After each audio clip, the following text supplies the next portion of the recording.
공인중개사를 공부하시는 수험생 여러분 안녕하십니까? 저는 부동산 토마토 TV에서 공인중개사 민법 및 민사특별법을 담당하고 있는 저는요 박기인이라고 합니다.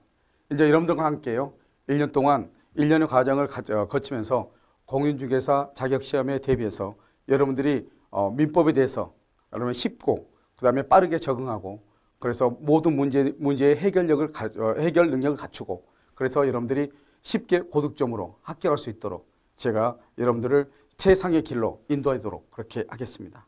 그래서 이제 먼저 우리가 공부를 하기 전에 이번 2020년도 제31회 공인중개사 자격시험에서 민법이 과연 어떻게 출제가 됐는지 그것을 먼저 알아야 되겠죠. 그래서 우리가 먼저 적을 알아야 나를 알 수 있잖아요. 그래서 어떤 문제가 출제되어 있고 그래서 우리는 어떻게 이것을 대비할 것인가 하는 것을 이제 강의 중간중간에 설명을 해 드릴 거예요. 그런데 먼저 30일의 자격시험에서 어떻게 문제가 출제되었는지 그것을 먼저 살펴보도록 그렇게 하겠습니다. 먼저요, 이제 출제 경향을 보시면요. 우리 민법은 네 가지 파트로 총 네 파트로 나눠져 있습니다. 그 중에서 이제 거의 대부분 이렇게 문제 출제 비율이 정해져 있어요. 그래서 먼저 민법 총칙, 그 다음에 물권, 채권, 민사특별법 이렇게 되어 있는데요.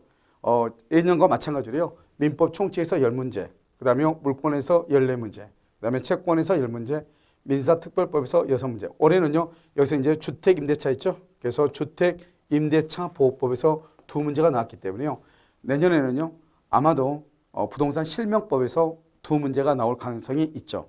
그래서 특히 올해 같은 경우는 임대 3법이 아주 큰 문제를 일으켰죠. 그래서 문제 법안은 바뀌었지만은 이 법안이 아직 안정되어 있지 않는 상황에 있어가지고 문제가 조금 출제는 되지 않았고요. 아마 내년에는요. 지금 임대 3법 바뀐 법은 중에서 우리 주택임대차 보호법 부분이 있죠. 그 부분이 아마 내년에는 반드시 출제가 되지 않을까 이렇게 예측을 해볼 수 있겠습니다. 여기서 이제 보시면 민법 총칙은 10문제 항상 뭐 고정되어 있죠. 그래서 물권법은 가끔요. 14문제에서 15문제 정도가 나옵니다. 그래서 15문제가 나오면 민법 총칙에서 9문제가 나오든 그 다음에 채권에서 9문제가 나오든 한쪽에서 9문제가 나오고요. 그 다음에 이제 물권법에서 14문제 또는 15문제가 나올 수가 있죠. 그래서 우리가 이제 공부를 하실 때 어떻게 하냐면 여기 물권법 있잖아요. 이 물권법하고 채권법이 있는데 이 두 개를 우리가 정복하는 것이 아주 중요해요. 그래서 보통 이제 학원에서 강의를 할 때 보면 민법 총칙에서 선생님들이 너무나 많은 시간을 투자를 하다 보니까 가장 그렇게 쉽게 문제를 쉽게 점수를 올릴 수 있는 채권법이라든가 이 민사특별법에 너무 소홀히 하는 경향이 있단 말이죠. 그래서 우리가 이제 고득점을 하기 위해서는 어떻게 해야 되느냐.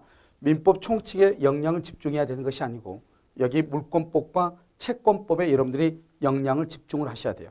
그래서 이 두 가지가 모두에서 24문제 또는 25문제가 나오고요. 실제로 이 민사특별법이라는 것은 일부는 채권의 특별법이고 일부는 물권법의 특별법이다. 이런 말이죠. 그렇기 때문에 결국 우리가 물권과 채권에서 모두에서 몇 문제가 나오냐? 30문제가 나오는 것이죠. 그래서 이 문제를 여러분들이 잘 정복해야 된다. 그래서 여러분요, 이제 우리가 이제 TV 강의로도 이것이 진행이 되지만 한편에서 이제 실제 오프라인에서 강의하는 그 강의를 여러분들이 이제 또 토마토 패스에서 또 그것을 또 들을 수가 있단 말이죠. 그래서 여러분들이 TV 강의를 통해서 여러분들이 조금 부족하다고 느끼거나 또는요 순간적으로 이해를 못했거나 하는 것은 여러분들이 또 토마토 패스에 들어오셔가지고 여러분들이 강의를 들음으로써 여러분의 실력을 업시킬 수 있다. 이렇게 되고요. 그 강의는 실제 학원에서 실강의로 진행되는 것을 녹화해서 제공하기 때문에 살아있는 아주 생생한 강의가 될 것입니다. 자, 그다음에 또 이제 우리가 이제 기본 교재는 어떻게 보냐면 민법은요. 우리가 이제 다 여기 선생님들이 다 저자 직강인데요. 부동산 토마토 TV에서요. 방송 교재용으로 사용하는 것들이에요.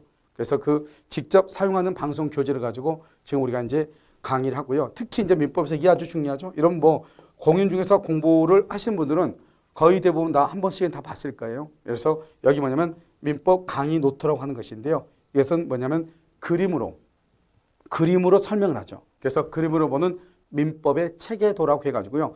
여러분들이 뭐 여러분들 선배들이라든가 하는 분들은 거의 대부분 다 한 권씩은 다 가지고 계실 거예요. 그래서 이 강의 노트를 가지고 여러분들이 이제 보조 교재로서 이것을 가지고 강의를 하게 됩니다. 그래서 나중에 여러분들이 이것을 이제 뭐 실제 이제 구매할 수도 있는 것이고요. 그렇기 때문에 나중에는 한번 보시면 완벽하게요. 지금 설명하는 모든요 칠판에 기록하는 모든 것들을 다 이 강의 노트 안에 다 담아놨기 때문에 여러분들이 아마 그 어떤 공부보다도요 민법이라는 것은 상당히 추상적으로 보이잖아요. 그런데 그것을 하나하나를 마치 건물을 건축하듯이 눈으로 보일 수 있게끔 구체적으로 민법을 잡을 수 있게끔 단어 한 단어 한 단어를 직접 눈으로 내가 잡으면서 그것을 실제로 그것을 설명할 수 있게끔 그렇게 기획되어 있는 아주 획기적인 노트입니다. 이것을 여러분들은 부동산 토마토 TV 즉 토마토 패스를 통해서 여러분들이 제공받을 수 있고 그것을 통해서 여러분들이 공부를 하게 되면 다른 학생들이 2년 3년 걸려서 민법을 정복할 것을 단기간 안에 민법을 정복해서 고득점의 길로 갈 수 있다. 이것을 여러분이 자신 있게 여러분에게 말씀드릴 수 있고 추천드리고 싶습니다. 자, 그러면 이제 먼저 강의를 지금부터 진행하도록 하겠습니다. 자, 이제 여기 보시면 기출문제 분석을 이제 우리가요 쭉 이렇게 보시면 민법 총칙에서 10문제, 14문제, 10문제, 6문제 이렇게 했죠. 특히 여기서 보시면 여기 한번 보세요. 판례가요 35문제, 36문제가 판례에서 나왔어요. 이제 우리 민법을 보면 민법의 조문하고 그 다음에 판례를 돼 있죠. 우리 민법이라고 하는 것은 해석 법학이에요. 민법의 조문을 해석하는 거란 말이죠. 그런데 이 해석하는 방법은 학자들의 견해, 즉 학설로 해석하는 해석하는 방법이 있고 대법원이요 판결로서 이것을 해석하는 방법이 있죠. 그런데 대부분의 경우는 학자들의 견해는 너무나 다양하기 때문에요. 어느 한 사람의 견해를 들을 수가 없잖아요. 그래서 대부분의 경우는 대법원에서 나오는 그 판례, 그 판결, 즉 대법원의 견해를 가지고 우리가요 시험에서 나온단 말이죠. 그래서 우리는 보통 판례라고 얘기하는 것이죠. 그래서 가장 문제가 잘못 나오게 되면 이의제기가 있고 논란이 있을 수 있잖아요. 그 논란을 불식시킬 수 있는 방법은 두 가지죠. 민법은 조문을 그대로 출제하거나 대법원의 견해, 대법원 판례를 그대로 출제한단 말이죠. 그래서 이번 시험에서는 대법원의 견해가 35문제 내지 36문제, 즉 모두에서 40문제 중에서 90% 이상의 문제가 여기가 판례형으로 나왔다. 이렇게 아시겠죠? 그래서 여러분이 판례를 아주 잘 봐야 되고요. 그래서 판례에 관한 것은 다른 어느 사이트보다 더 신속하게 여러분들이고 판례 내용을 정리해서 강의를 또 올려드리도록 그렇게 하겠습니다. 여기서 먼저 사례형 문제가요. 사례형 문제가 올해는 15문제가 나왔죠. 그래서 올해는 가장 역대급으로요. 많은 사람들이 지원을 했죠. 약 실제 수험 접수 인원은 24만 명이 좀 넘고요. 그래서 그 많은 사람들이 있기 때문에 변별력을 가져야 되잖아요. 그래서 예전에는 보통 사례형 문제가 8문제, 7문제 이랬단 말이죠. 그런데 지금 여기에서 15문제, 거의 배 이상의 문제가 나온 것이고요. 그 다음에 박스형 문제가 9문제가 나왔죠. 전에는 이제 박스형 문제는 3문제 이 정도였단 말이죠. 그런데 올해는 9문제가 나오고 이 9문제가 또 다요 실제 박스형 문제에서 정오를 고르기가 좀 쉽지 않게끔 이렇게 또 구성이 되어 있었어요. 예전에는 박스형 문제가 나오면 지문을요 1개나 2개를 알면은 우리가 문제를 맞출 수 있게끔 그렇게 쉽게 출제를 했었는데요. 지금은 지문이 4개 중에서 3개 정도는 알아야 정답을 맞출 수 있게끔 조금요 까다롭게 나와가지고 만약에 어떤 학생들 입장에서는 상당히 좀 까다롭게 느낄 수도 있는 그러한 문제들이 바로 박스형 문제. 여기에서 이제 크게 이제 문제가요 24문제나 좀 까다롭게 나왔다. 이렇게 보시면 되고요. 우리가 이제 긍정형의 문제, 옳은 것은 이 말하고요. 부정형 문제, 틀린 것은 이것인데요. 틀린 게 23개, 틀린 것은 이렇게. 그러면 옳은 것은 그러면은 그것이 17문제 나왔다는 거죠. 그래서 예전에 비해서는 부정형의 문제, 즉 틀린 것은 이렇게 고르는 문제가 실제로 수험생들한테는 아주 유리하죠. 왜냐하면 다른 건 다 몰라도 하나만 정확하게 알면 정답을 맞출 수 있는 거잖아요. 그런데 옳은 것은 그러면 골치 아파지죠. 우리가요 어느 것이 틀린 것인지 우리가 선별해낼 수 있는 능력을 갖추고 있어야 되기 때문에요. 실제로 부정형의 문제가 우리가 틀린 것은 이것이 훨씬 더 문제가 정답을 고르기가 쉽고요. 옳은 것은 이것이 훨씬 더 어려운 것인데요. 그래서 옳은 것이 하는 것이 좀 더 예년에 비해서는 비중이 좀 더 높아져 가지고 수험생들이 조금 더 부담되지 않았을까 이런 생각을 합니다. 그래서 이제 이런 것을 이제 기준으로 봤을 때 우리가 이제 32회 공인중 중개사 자격 시험에 대비할 때는 첫 번째는요 판례에 대해서 아주 집중을 해야 되겠죠. 그 다음에 두 번째는 뭐죠? 사례형 문제에 대해서 우리가 좀 더 집중을 해야 되겠죠. 그래서 여러분들이 이제 우리가 방송으로는 여러분에게 다 전달하지 못한다 할지라도 토마토 패스를 통해서요 학원에서 직접 오픈화해서 특강으로 강의가 진행되는 그 내용들을 토마토 패스를 통해서 여러분에게 제공하는 그런 시스템을 빨리 갖추도록 그렇게 하겠습니다. 아시겠죠? 그래서 다음 보겠습니다. 자, 이제 우리가 지금부터 이제 민법을 처음부터 이제 강의를 하도록 하겠습니다. 우리가 이제 민법이라는 것은 뭐냐? 우리가 민법이라는 과목은 다른 과목하고 비해서 그냥 말로만 전달하기가 좀 힘들어요. 왜냐하면 이 용어들이라고 하는 것이 상당히 낯설고 추상적이고 좀 일반적인 규정으로 되어 있기 때문에 우리가 쉽게 그것을 접근하기가 힘들단 말이죠. 그러면 우리가 이 어떻게 해서 민법을 해야 되는가? 여러분 우리가 이제 언어에는 여러 가지 언어가 있죠. 하나는 지금 제가 소리로 하는 음성 언어, 소리 언어가 있죠. 그다음에 또 한 가지는 뭐냐면 그림을 통해서 의미를 전달하는 그림 언어라고 하는 것이 있고, 제가 이렇게 제수체를 해가지고 전달하는 거 있죠. 행위 언어라고 하는 것도 있단 말이죠. 그런데 우리가 학문에서 지금 단기간 안에 우리가 자격증 시험을 보는 데 있어서 중요한 것은 바로 그림 언어라고 보여져요.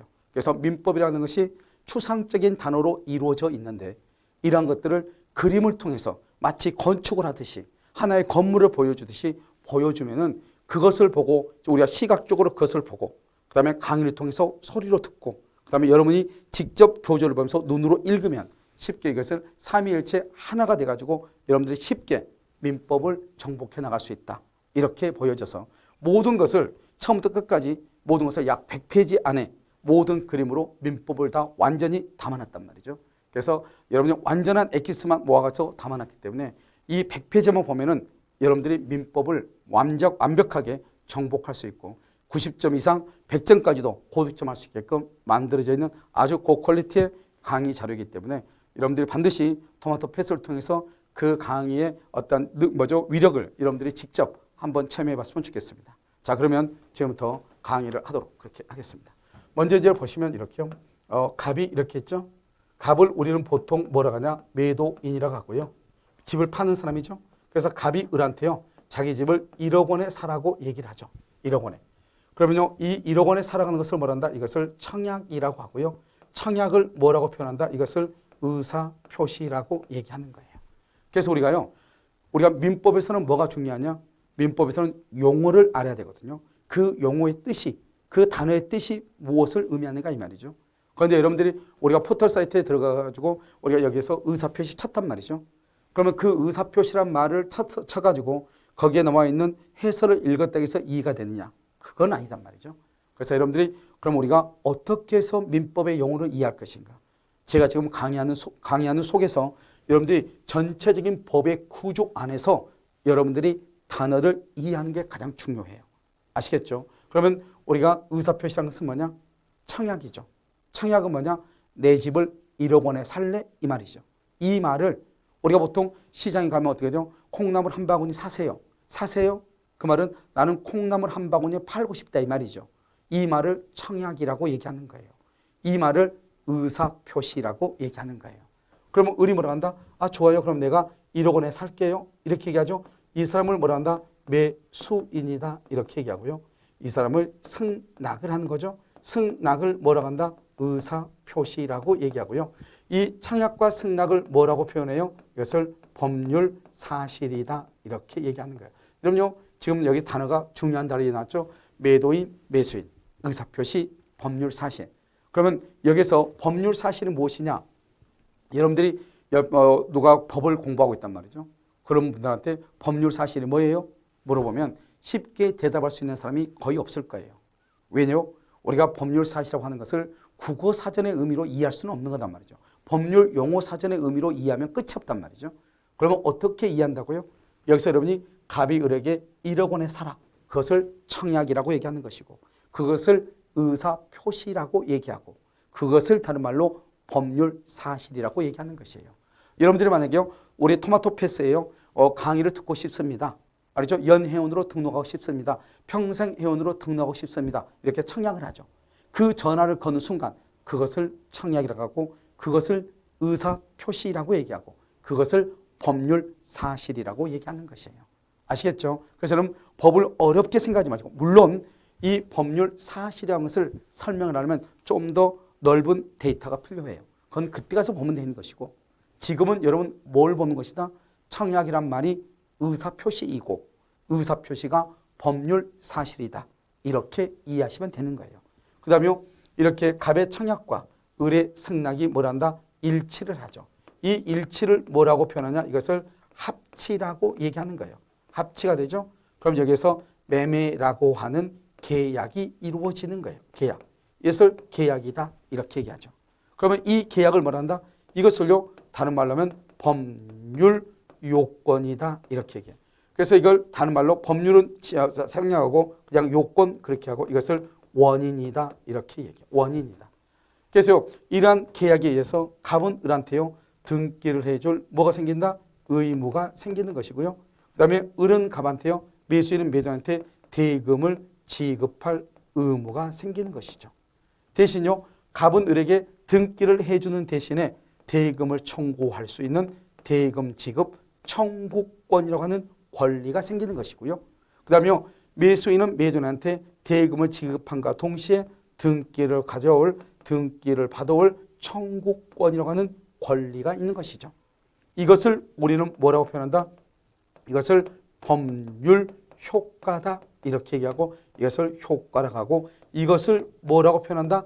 결과라고 얘기하는 거예요. 이름 혹시요? 이름만 들어봤나요?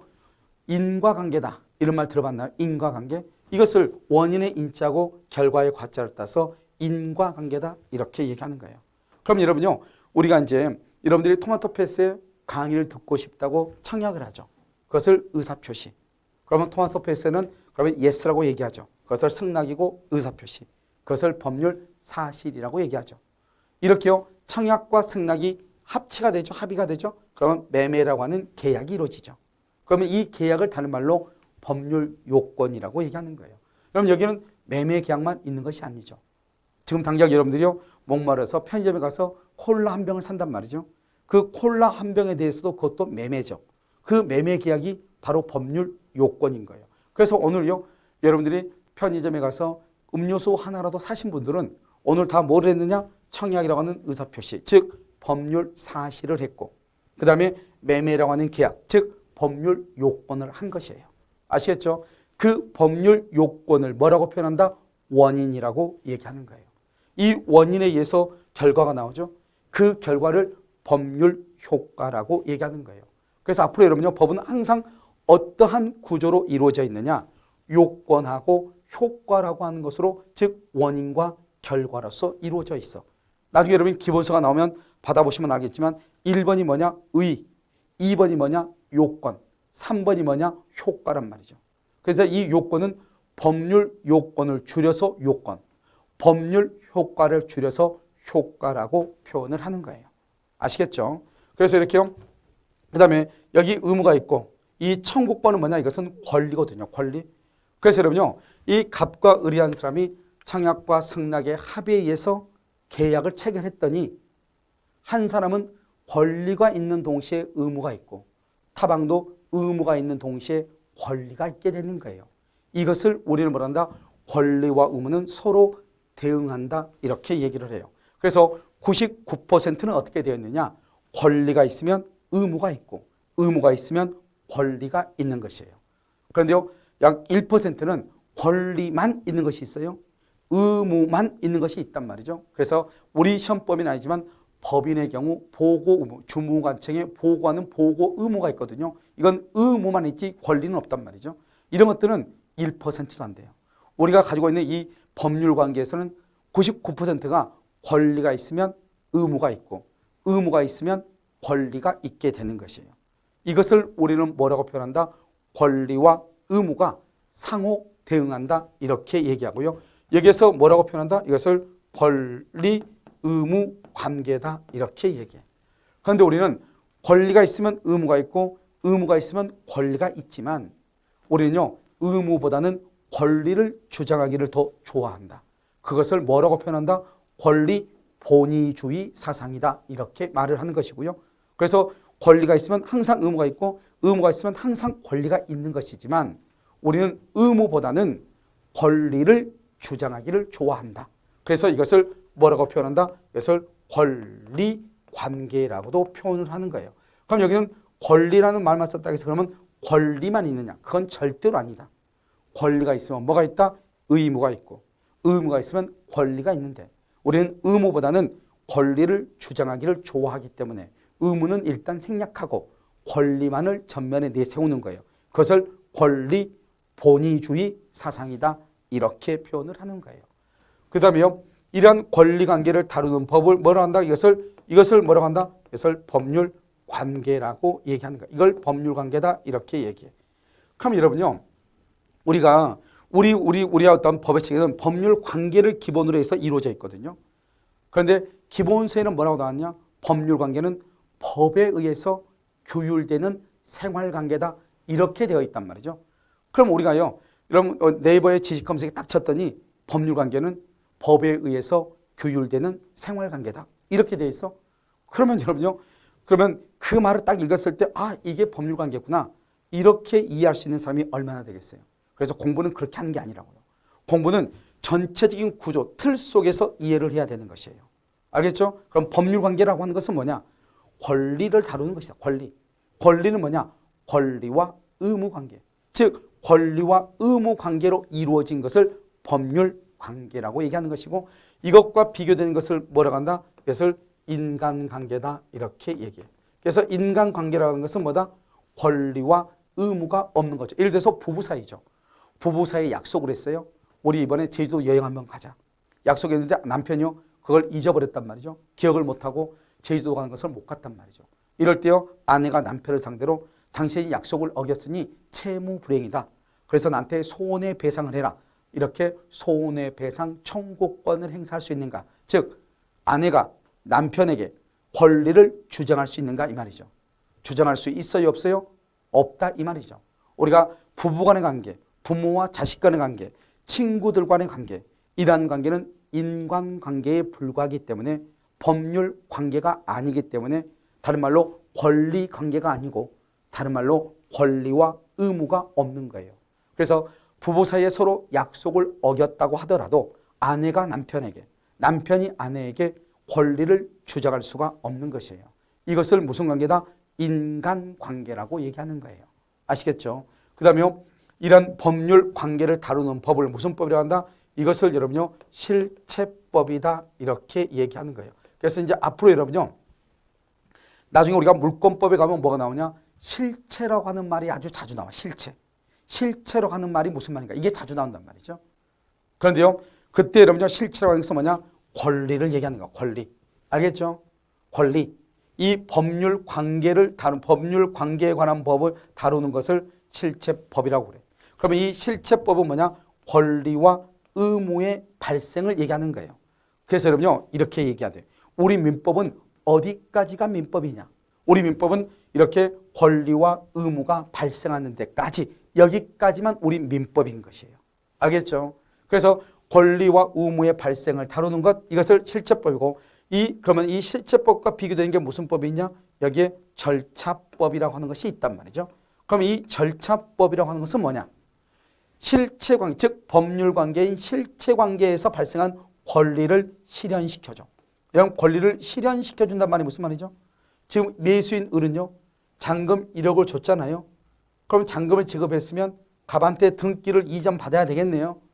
등기를 이전받는 것은 우리 민법의 규정에 의해서 등기를 이전받을 수가 없는 거예요.